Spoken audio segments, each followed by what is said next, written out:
Button નથી કદી ક્યારેક ક્યાંય ગાજ નથી, બધુંય સરખું હોય એવો કોઈ સમાજ નથી. સમયના નોર ઘણા તીણા છે એમ માન્યું, પણ સમય ન ભરી શકે એવો કોઈ ઘા નથી. જિંદગી ક્યારેક સીધી લીટીમાં ચાલે ના ચાલે. હાથની રેખા એક વખત જોઈ જોજો, કોઈ રેખા એકદમ સીધી ના હોય. જિંદગીનું પણ એવું જ છે. ક્યારેક જિંદગી આપણને એવો અહેસાસ કરાવે છે કે આપણા જેવું સુખી તો દુનિયામાં કોઈ નથી. અને ક્યારેક જિંદગી ધોળે દિવસે તારા દેખાડી દે. આપણું ક્યાંય ધ્યાન ન પડે એવું લાગે જાણે બધું જ ખતમ થઈ ગયું હોય. એવામાં જ અચાનક કંઈક એવું થાય કે જેનાથી બધું જ બદલાઈ જાય. આપણા બધાની જિંદગીમાં ચડાવ ઉતારની ઘટના તો આવતી જ હોય. કોઈ પણ વ્યક્તિને પૂછજો કે તમારી જિંદગી કેવી રહી, તો એ પોતાના સંઘર્ષની આખી કથા સંભળાવી દેશે. કેટલાક લોકોની વાત તો એવી હોય છે કે જે સાંભળીને આપણે આશ્ચર્યમાં મુકાઈ જાય. બધું જ હોય અને અચાનક રોડ ઉપર આવી ગયા હોય. કોઈ હાથ ઝાલવા તૈયાર ન હોય. બધેથી જાકારો મળતો હોય અને ભવિષ્ય ઝાંખું લાગતું હોય. શૂન્ય થઈ ગયા બાદ જિંદગી એકડે એકથી ફરી શરૂ કરી હોય અને ધીમે ધીમે ફરીથી બધું થાળે પડ્યું હોય. દરેક વખતે વાત માત્ર રૂપિયાની જ ન હોય. ઇમોશનલ ઉતાર ચઢાવ પણ ઘણી વખત ક્યાંય ધ્યાન ન પડે એવી સ્થિતિ પેદા કરી દે. એક ધનાઢ્ય વ્યક્તિની આ વાત છે. સંપત્તિ કે સાધન સુવિધાની કોઈ કમી નથી. જ્યારે પણ કોઈ પૂછે કે ત્યારે એ એવું જ કહે કે માણસને સુખી રહેવા માટે જે જોઈએ એ બધું જ મારી પાસે છે. એક વખત તેઓ પત્ની સાથે કારમાં જઈ રહ્યા હતા ત્યારે એક્સિડન્ટ થયો. એને તો કંઈ ન થયું, પણ પત્નીને ગંભીર ઈચ્છા થઈ ગઈ. પત્નીના બંને પગ કાપવા પડ્યા. આખી દુનિયાના બેસ્ટ ડૉક્ટરનો સંપર્ક કર્યો. બધાએ એવું જ કહ્યું કે પગ તો કાપવા સિવાય બીજો કોઈ વિકલ્પ જ નથી. એ માણસ સતત ગિલ્ટમાં જીવવા લાગ્યો કે મારા કારણે મારી પત્નીએ પગ ગુમાવવા પડ્યા. પત્ની ઉલટું તેને સમજાવતી કે જે થવાનું હતું એ તો થઈ ગયો, ભગવાનનો પાડ માનો કે જીવ તો બચી ગયો. એ માણસના મગજમાંથી તો કંઈ પણ ખસતું નહોતું. આખરે એની પત્નીએ કહ્યું કે અગાઉ જે થયું હતું એ અકસ્માત હતો અને હવે તું જે કરે છે એ તારા જ વિચારોનું પરિણામ છે. તું ગિલ્ટમાં રહીને ઉલટું મને વધુ દુઃખી કરે છે. ક્યાં સુધી એકની એક વાતના ગાણા ગાતો રહીશ? ખંખેરી નાખ મનમાંથી બધું અને નક્કી કર કે આપણે બેસ્ટ રીતે જીવવું છે. જિંદગીનું પણ પાટી જેવું છે. કંઈક નવું લખવા માટે જૂનું ભૂસવું તો પડે. પગ મારા કાપવા પડ્યા છે છતાં હું રોદણા નથી રડતી, પણ તો તું તારો જીવ શું કામ બાળે છે? એક યુવાન હતો. આ યુવાન એક સંત પાસે ગયો. સંતને તેણે સવાલ કર્યો કે આ દુનિયામાં શક્તિશાળી બનવા માટે શું કરવું જોઈએ? સંતે કહ્યું, શક્તિશાળી બનવા માટે સૌથી પહેલાં શરત એ છે કે વર્તમાનમાં જીવવું. ભાગ્યે જ કોઈ માણસ વર્તમાન ક્ષણમાં જીવતા હોય. માણસ કાં તો ભૂતકાળમાં બની ગયેલી ઘટના વાગોળ્યા રાખે અને કાં તો ભવિષ્યની ચિંતા કર્યા રાખે.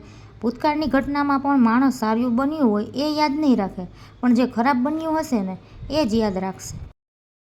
એના જ વિચારો કરતો રહેશે. ભૂતકાળની ખરાબ ઘટનાઓ અને ભવિષ્યની ખોટી ચિંતા માણસને નબળા બનાવી દે.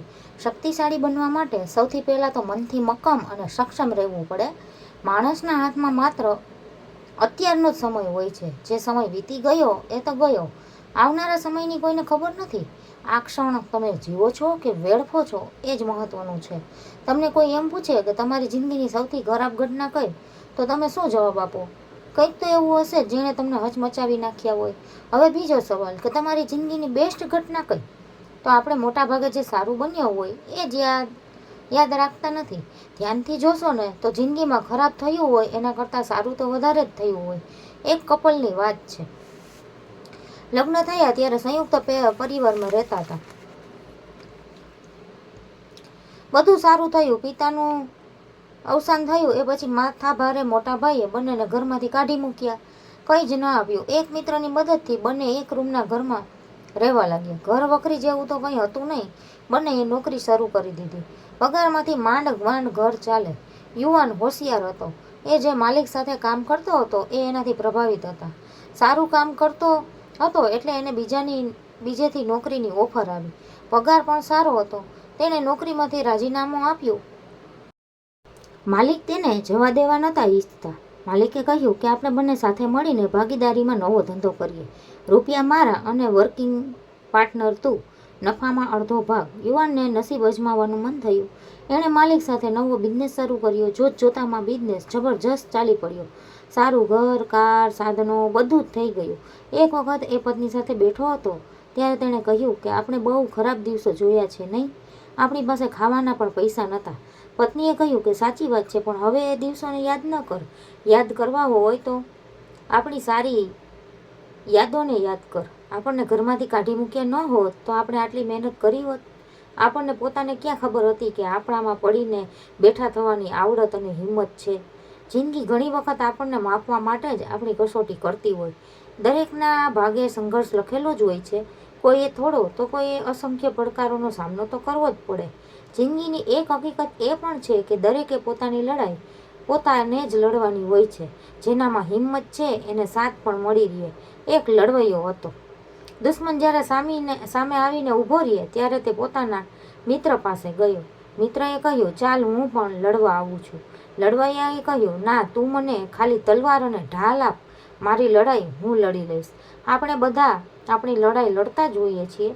જિંદગીના સાચા સંભાળના આપણા સંઘર્ષની કથાઓ જ હોય છે.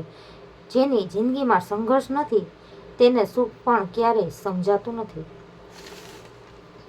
સમયને ક્યારે પૂરેપૂરો જીવી લેવો અને ક્યારે પસાર થઈ જવા દેવો એની સમજ જેનામાં છે એ ઓછા દુઃખી થાય છે. સમય જ્યારે કસોટી કરવા પર ઉતર્યો હોય ત્યારે ધૈર્ય ધરી અને શાંતિથી રહેવું એ પણ એક શાણપણ છે.